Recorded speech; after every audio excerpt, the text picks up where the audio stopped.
you know, um, while you have to choose one, do you want to build legacy or your ego? If you Hey. want to build beyond you, then you've got to recognize your limitations. I don't care what it is I'm seeing. If I see someone who have what I don't have, for instance, we made a change in making sure that any book I'm writing, apart from the doctrinal accuracy, must also be built on empirical truth Findings. findings. And that happened in my mentorship class when somebody just said a statement, and I just went back and I'm like, oh God, now we need to work on this, so that the books are not just relevant in religious spaces but for Yeah. research purpose. Yeah. And the first thing I did was begin to look for, we need a research person that can join the team.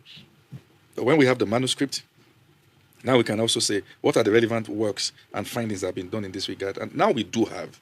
Hmm. And the what we observed when we brought the person in was that we will no longer be able to release books with the speed with which we've been releasing books. Yeah. Because now we now have to do a lot more work, Hmm. um, which is more demanding. So, and that's a lot of lesson, which also put me to say this for the first time publicly because I had to call my team and say, you know what, some of the books that we've written before, we have to recall and then release them based on empirical findings. As a Nigerian saying this, that is unusual.